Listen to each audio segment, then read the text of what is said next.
Hey guys, welcome back to my channel. It's me, Kim Ray.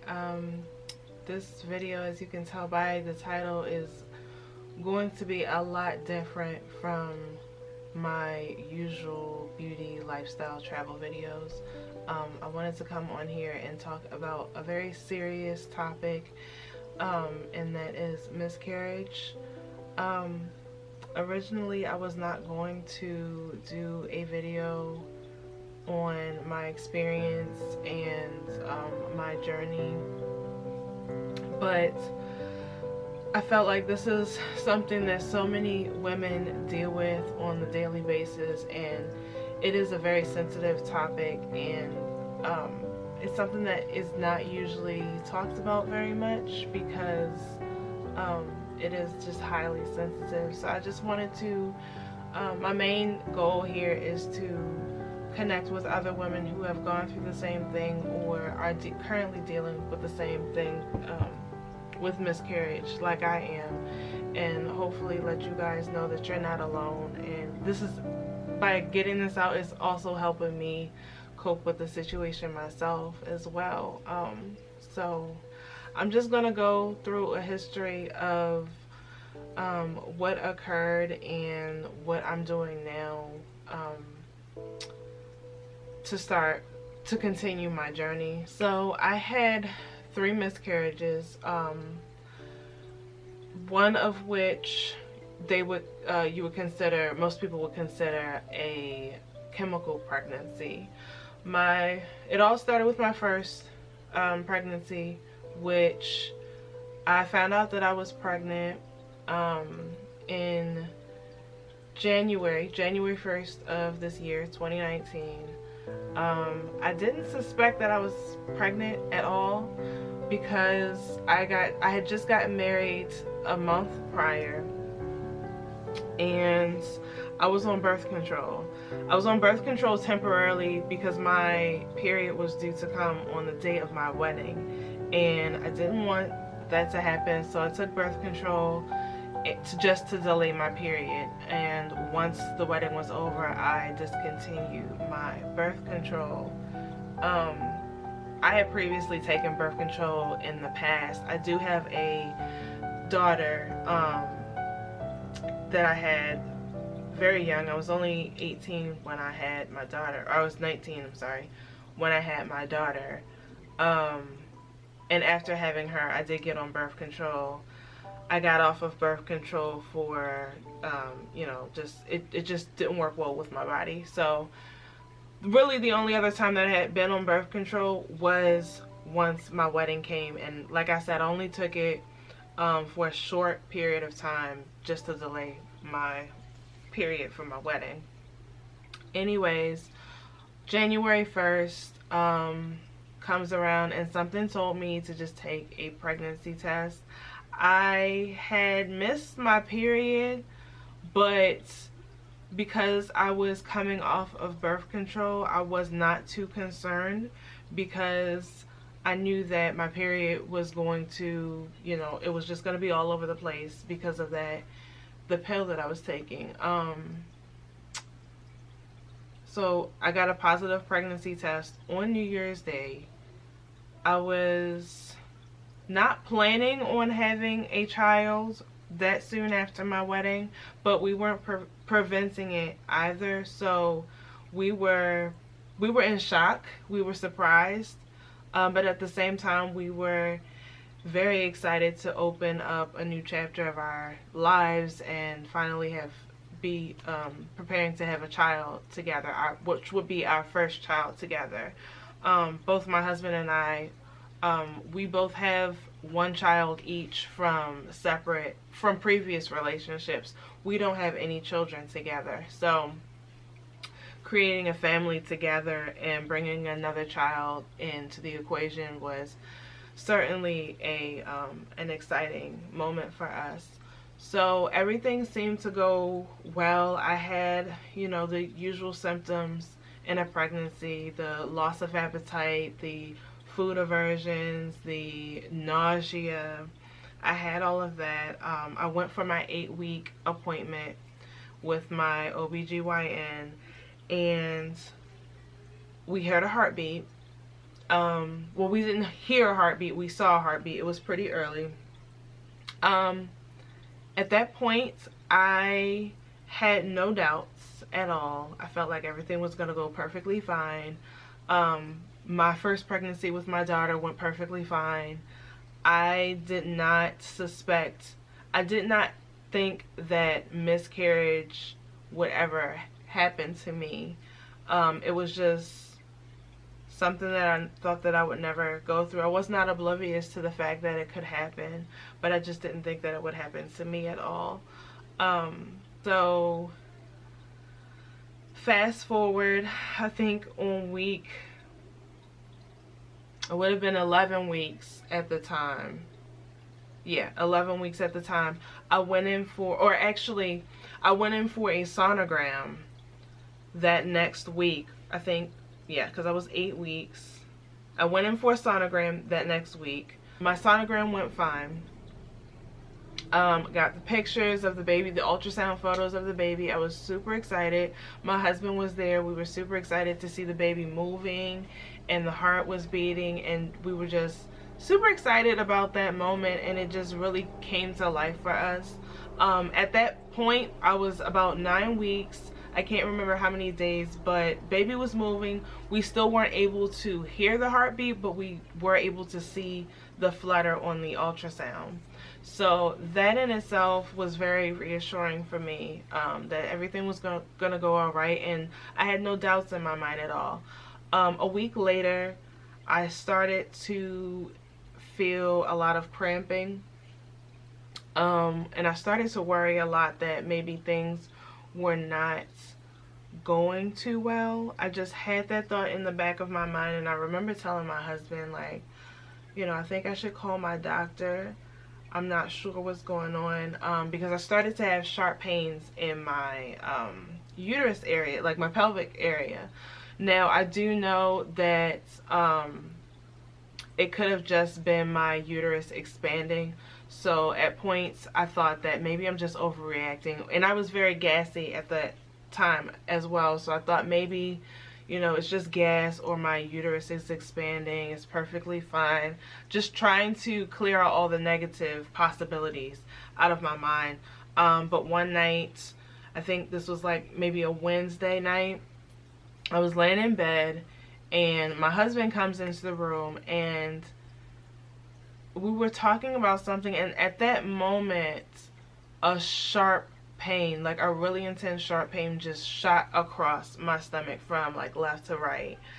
And I told my husband, like, I think something's wrong. I really think something's wrong. At that point, I still had no bleeding or anything, so my body was still, you know, producing hormones as if nothing was wrong. So I was gonna call my doctor. It was like 11 o'clock at night. I had my doctor's cell phone number, so he said, it's fine, you know, call me whenever you need me. Don't worry about it being, you know, too late or too early. I was gonna call my doctor, but my husband was like, you know what, no, just get some rest. Your appointment's on Friday. It's just a few days away. You know, everything will be fine. I'm sure it's just gas or something. Just, I think he was saying that so that I wouldn't worry too much. So I just tried to, you know, just get over it and go to sleep and just hope for the best. But in the back of my mind, I still felt like something was wrong. Come Friday, I had my appointment. My husband was going to go to the appointment with me, but ended up snowing that day because this was like February. It ended up snowing, and he wasn't able to make, or yeah, it was March by this time, excuse me. It was March by this time. It ended up snowing. He wasn't able to make the appointment, so I went ahead without him, and I figured, oh, it's just gonna be like another regular checkup. It'll be like 15 minutes long or less, and you know, I'll just fill you in. Well, my doctor decided to do another ultrasound, and that's when my doctor told me that he couldn't find a heartbeat. So once my doctor told me that he couldn't find a heartbeat, I was just in a lot of disbelief. he brought another doctor in. He brought another doctor in to check the ultrasound just as a second opinion, and she couldn't find a heartbeat either.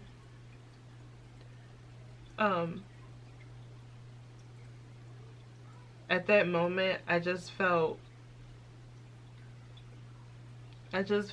so,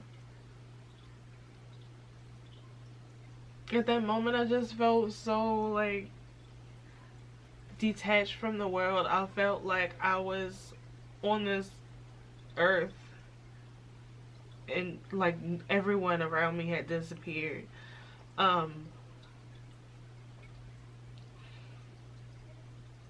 So I get out of, my doctor explains to me, you know, it's not your fault. There's nothing that this, you know, this is very common, that this is something that happens all the time, and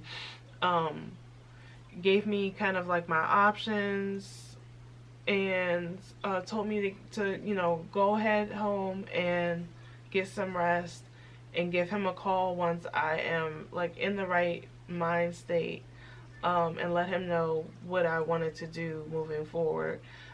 So my options were to get a DNC, or take the, I can't remember the name of the pill, but there's a pill that you can take that helps your body basically go into labor to expel, to miscarry, and then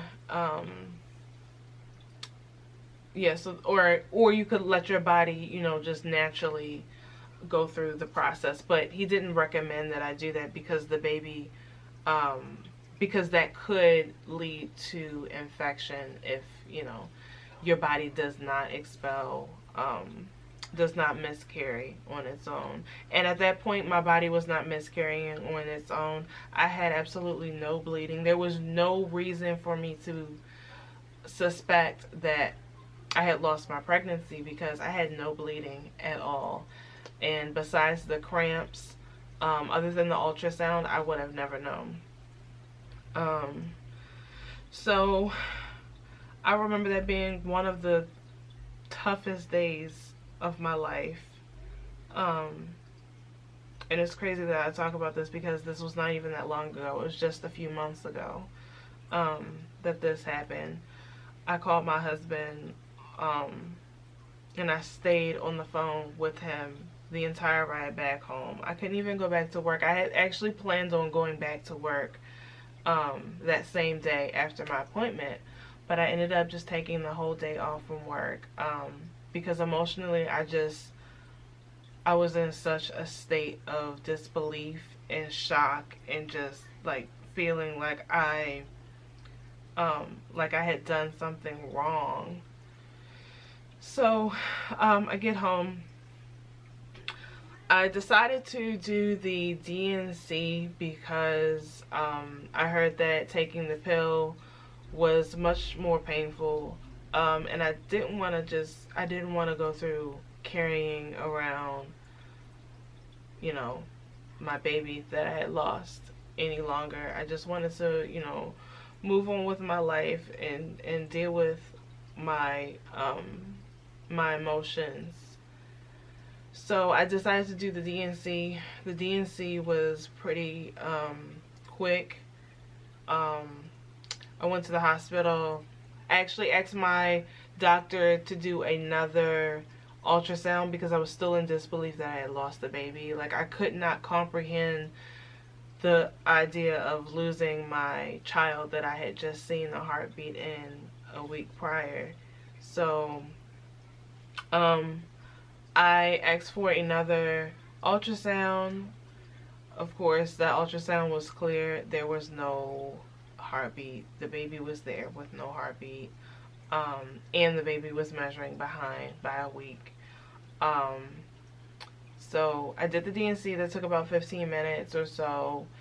And then I ended up having complications with that first DNC. And let me backtrack also. This first pregnancy, I told a lot of people because we were very excited and it was so unexpected. We were newlyweds, and then to find out that we were having a child, it was just so super exciting for both of us. So I knew I didn't want to tell everyone. I didn't make like a public announcement or anything like that to all of my family and friends, but we did tell more people than I feel like I should have told at that point. I told my parents and my sibling. My husband told his parents and his sibling, and some of his other family members as well. And I told some of my family members as well. So after going through this situation, I kind of felt like, how am I gonna explain that? I'm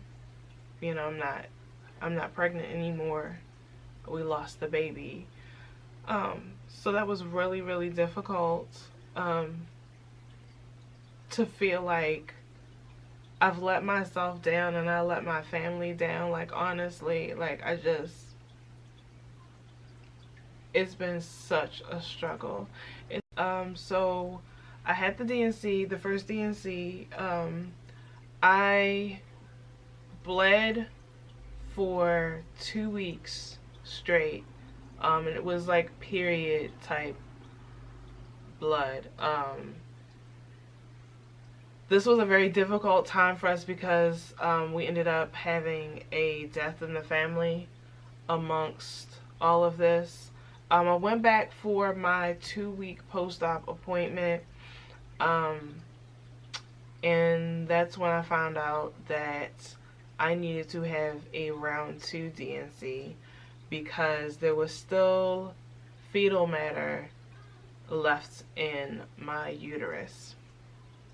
So I ended up having to go back to the hospital and have a round 2 DNC. Now this time, once I had the DNC, I bled for like 2 days, 1 or 2 days, and then nothing. It was clear. I was fine. I felt like myself again. So then we ended up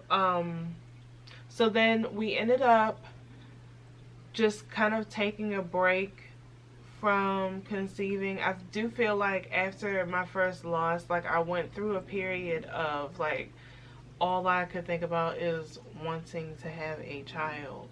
Like, losing was like, I just felt like it was such not an option for me. I wanted a child so bad. I wanted another child so bad. Because I have a child, but I wanted another child so bad. Like, it's all that I could think about.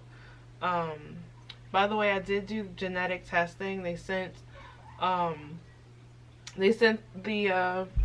the fetus over for genetic testing. I did have that done, and we found out that the reason why I miscarried is because there was a chromosomal abnormality.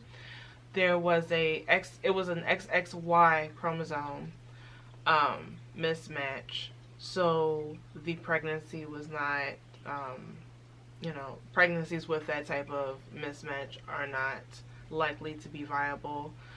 So I'm glad I was able to get some sort of an answer. I was also advised that it was not hereditary, so there was nothing that I contributed or my husband contributed through our, family passing ons to have ended our pregnancy so soon. Guys, when I tell you I blame myself so much, even though I got the genetic testing results back, I literally thought of every single possible thing that I could have done to end our pregnancy early. I started thinking, well, maybe if I would have drank more water, if I would have took my what if I would not have skipped that day of taking my prenatal vitamins? Did I eat the wrong thing? I had fish 2 days in a row. Like, there were so many things that I just found to keep blaming myself for, because I just wanted answers, and I was just seeking a reason. And I don't know, like, I don't even know what I was looking for, honestly. I just, I mean, even though the doctors tell you, don't blame yourself, this is not your fault, there's nothing that you could have done, you know, or your husband did for this outcome to happen, like, it just was not registering with me that this was a coincidence. This was out of my control. So it was a really, really tough time for me, because I could not accept the fact that this just happened. It just happened. I always am seeking answers for something, as to why. So fast forward, I continue to, you know, just pray on it, pray on the situation. My period came back within maybe, like, after my second DNC, after my round 2 DNC, my period ended up coming back in about, I think I want to say about 4 weeks. About four or 5 weeks later, my period came back. It was super random. I remember being in the grocery store, and I was checking out, thank goodness, and I just felt a gush of blood. Like, it just, I know this is TMI, but this whole video is TMI. Like, it just squirted out of me, and it wouldn't stop. So I rushed home. Luckily, I lived right around the corner from, you know, where I went. And I had gotten my period. So I knew at that point, like, I use an app to track my period. So I logged that and everything like that. And my period, by the way, once after my DNC, my period only lasted about 3 days. Now usually, and this was day 1 was a lot, you know, your regular amount of blood. Day 2 and 3 was just like very light spotting. So it's very different from what I'm used to, my regular periods. My regular periods usually come every like 24 days, and they're usually about 4 days long. Like, the first day is very light spotting, then the second, third day are my heavier days, and then by the 4th day it's tapering off, and it's basically, you know, just leftover spotting at that point. So this was very different, and everyone's different with, you know, when your period comes back, everyone's going to experience something different. It may not be what you're used to, because your body has gone through a lot of changes. So anyways, after that, my husband and I weren't actively trying to conceive again. We knew that we wanted to start at some point, but we weren't preventing another pregnancy, but we weren't necessarily planning another pregnancy at the moment, because we were going through a lot emotionally. And like I said, we had also experienced a death in the family on top of us miscarrying. So in April, or was it April? Yeah. So in April, we found out that we were pregnant again. Now, mind you, I had just, you know, miscarried in March. So this was pretty soon after that I found out that I was pregnant again. This was like mid-April, almost May. I found out I was pregnant again. We were super duper excited. My husband was out of town at the moment. He came back and I surprised him with the test and everything. We were so excited, and a week later I ended up miscarrying again. Now this time, when I miscarried, it came full on like a period. So I went to the emergency room. They kind of assumed that it was, you know, like a chemical pregnancy because it just, my body expelled everything. They tested my HCG. My HCG was so low, it was almost like non-existent. So my body just took matters into its own hand. That was really difficult as well because we were so excited that after all of this that we went through earlier in the year, you know, we were finally getting a second chance, and it was like having the rug pulled from under your feet right after you got your balance. And so that was really difficult for us. Honestly, at that point, I started to question whether or not I even wanted to try and have another child, because I was just so emotionally drained from everything that I had been experiencing, and I didn't want to. I just started to feel really bad about dragging my husband through all of this, the ups and downs, being excited and having high expectations, and then just seeing everything just, you know, just not go the way that we thought it would. So there was no DNC or anything involved with the second pregnancy because it was such a short window, and you know, my body took care of everything that time. That pregnancy we had also announced to just our parents, so no one really knew what we were going through.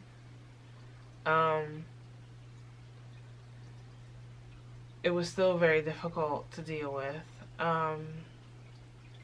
Then my husband and I finally go on vacation again. We knew that we wanted to try this time to have to conceive. Again, we were not preventing. We weren't exactly planning, you know, like on the dot. But we did know that we wanted to try to conceive again. And I feel like with each miscarriage, like, we've come out of it like really wanting to try again, just because like loss feels, it's horrible. Like, it's not a good feeling at all. It's not a good feeling at all to like to just lose something that you care and love so much. So the third and most recent just occurred like 2 weeks ago. We came back from our vacation. This time frame begins in July. So July comes around. My daughter's birthday is in July, so we had a birthday party for my daughter, and that weekend I had not yet missed my period. Or actually, I had missed my period, but I only missed it by a day. So I assumed, okay, maybe it's coming late. I've been through a lot. So, this weekend of my daughter's birthday, excuse me, I was really tired. More tired than usual. And it was 100 degrees outside, so it could have just been, you know, because we had been out and doing things. So I slept all day the day after my daughter, or the same day of my daughter's birthday. After her party, we came home. I was drained. We had family come over, and I slept the entire time, which is so unlike me, because whenever I have guests over my house, I'm always up entertaining, running around doing stuff to make sure everyone's okay. So it was super unusual for me to just sleep through it so much.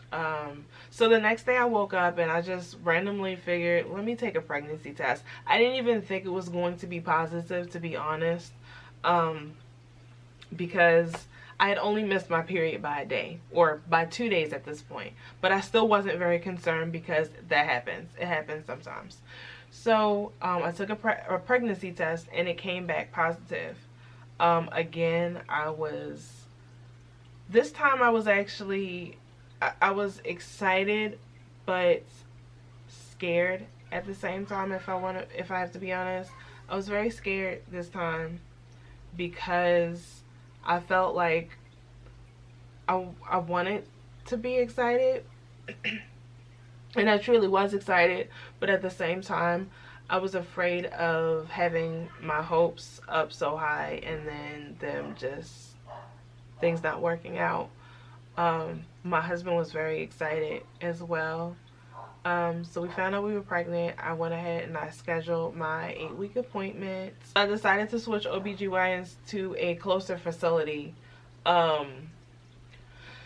And I had my 8-week appointment, or actually, I ended up not getting an 8-week appointment because the doctor was booked up. So I had to be seen at 10 weeks. So I go for my 10-week appointment. I went for the ultrasound first, and I got in.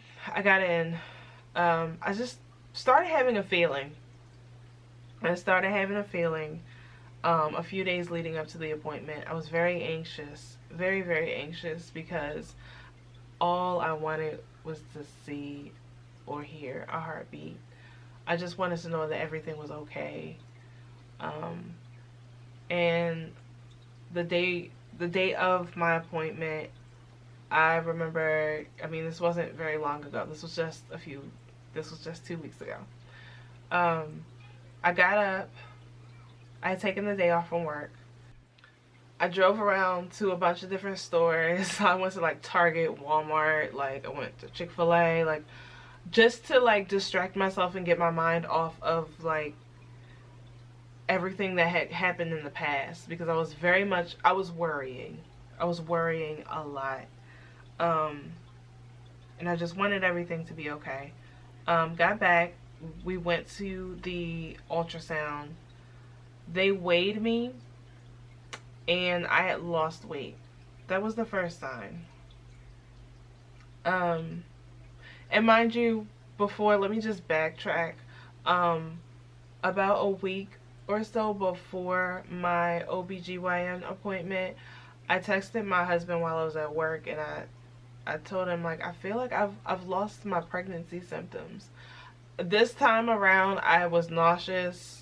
I had only thrown up one time. I was nauseous, but not so bad. It was more so like the smells would aggravate me a lot.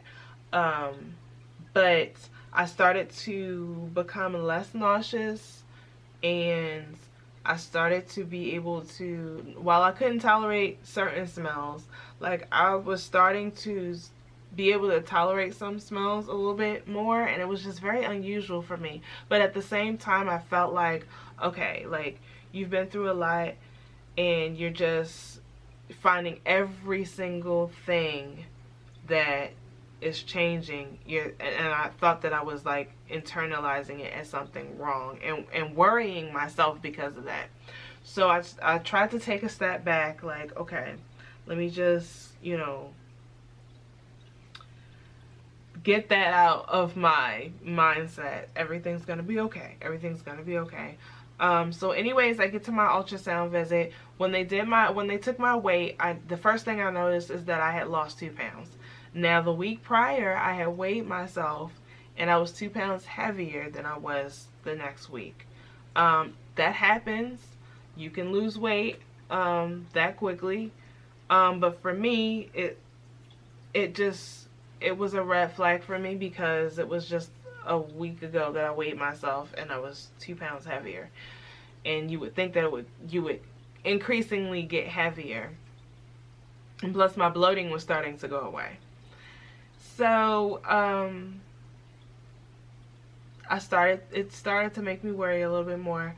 We did the ultrasound, and immediately when the ultrasound tech located the baby, the first thing I thought to myself was, the baby looks really small for 11 weeks. Because when I came in, I was supposed to be 11 weeks. When I came in, I was supposed to be 11 weeks, 5 days. Or I'm sorry, 10 weeks, 5 days. and the baby was measuring small visually. That was the first thing that I noticed. And then she was trying to search for a heartbeat, and there was no heartbeat there. So at that point it just broke down. I knew before she even got to tell me, I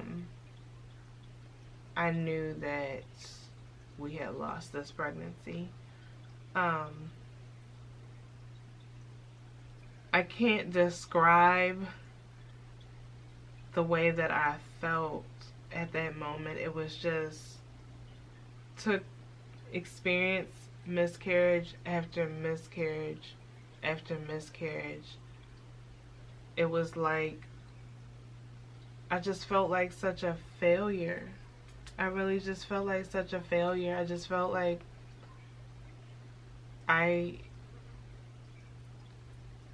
hate to say I can't. Everyone who knows me knows that I can't is not in my vocabulary, but at this point in time, I just really felt like I was incapable. I really felt like something was like, what is wrong with me? Like I can't hold a pregnancy. Like, why? What is wrong with me? And again, the doctor talked to me. They let me and my husband stay in the ultrasound room for a moment instead of going back out into the waiting room. And then my doctor came and we went to my doctor's office, and she explained to me that, you know, the same thing, this happens, it's very common, you know, it's nothing that you did. And she was just saying that to, you know, make me, you know, not blame myself. I know, but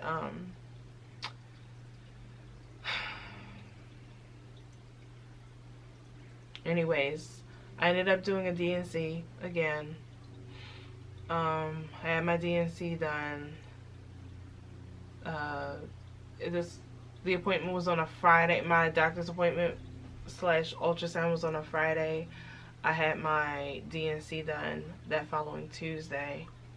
So we did the D&C, and a few days after, or 2 days after my D&C, I was bleeding pretty heavily still. And because I had to have a repeat D&C the first time, I was very nervous and thought that maybe there was something left behind. So I ended up going back to the hospital 2 days later, and they checked my blood levels and everything, did another ultrasound, but everything was normal.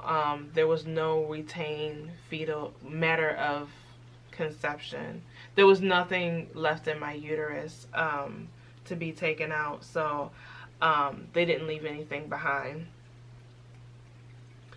So I just actually today would be 2 weeks 1 day post D&C, which was technically my third D&C, but for my third D&C.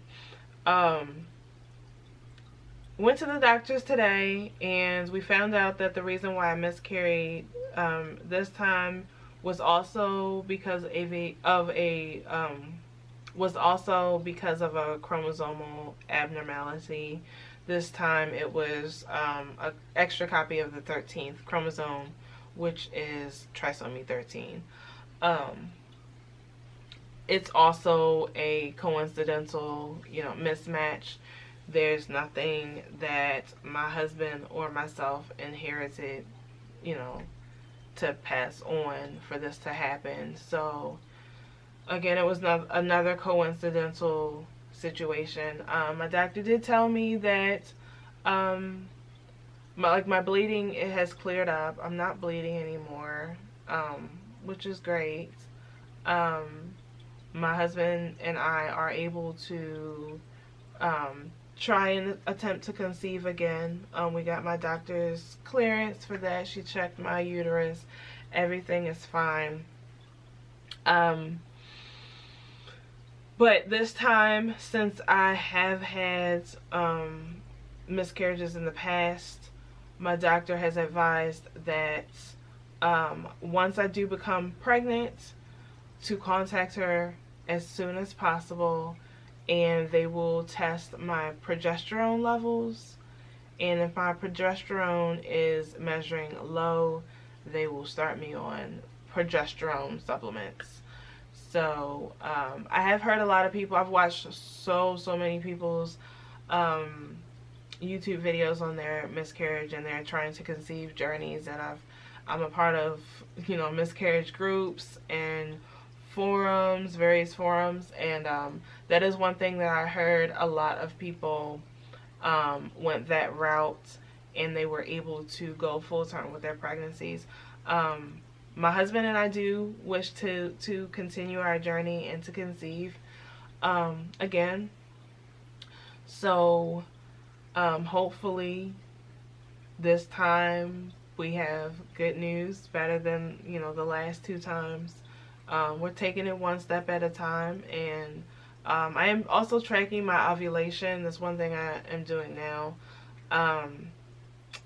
I checked my ovulation for the first time today, and my ovulation test came back positive. And I took a pregnancy test also to make sure that I didn't have any leftover HCG from my previous miscarriage, and my pregnancy test came back negative. So we are actively trying to conceive at the moment, and hopefully, you know, things go well. I will. It's been really tough opening up about this. I've gone back and forth over the idea of whether or not I was even going to record this video, let alone even going to post this video, because it is very, very personal. But at the same time, there's so many women that are going through the exact same thing, and I just want to let anyone who is going through this, you are not alone. I know it's difficult. It's probably one of the most difficult things, you know, a woman can go through, especially wanting to have children and wanting to create a family. Like, it's really hard. And not only is it hard for women, it's also hard for men as well. A lot of times we, you know, it's easier for us to grieve with women because we're the ones carrying, and we are that maternal figure. But men go through grieving as well, and that's one thing that I've had to learn throughout this entire process, is that although women are carrying, and it affects our bodies and our minds, like men have that attachment as well, and they just grieve differently sometimes. Because I will definitely say the first time that I miscarried, it was incredibly difficult, because I felt like my husband didn't understand, because he wasn't physically going through it, whereas it was just as much of a loss to him as it was to me. It was our loss. It was our baby. So I'm actually this time around, this miscarriage, I'm very much at peace, because I know that I'm not working off of my plan. I'm working on God's plan. And if it's not in God's plan for us to have a child together at this moment, we can't force it. I still just pray every day that when God thinks that I'm ready, that my husband and I are ready, that will be the time that we will expand and grow our family. And for now, I just appreciate everything that we do have, because some people don't even get to have one child. So, you know, I just try and think about that, And just remember that you're not alone. There's so many women. You can look to your left and to your right, and at least one of those women that you pass by every day have gone through the same thing. So I will keep you guys updated on my journey. Hopefully I'll be on here with a pregnancy announcement at some point. But I'll check in periodically. I wanted to start a series of trying to conceive videos just to document my journey and kind of like grow with you guys. So yeah, anyways, thanks for watching. Feel free to subscribe to my channel and just check in for more videos. Alright, you guys, thank you so much. I really appreciate if you stay to the end of this video. I truly appreciate it. And yeah, I'll see you in the next video, hopefully. I will continue to post other content with my hair, beauty, and travel and stuff like that. So yeah, I hope to see you in the next video. And yes, bye.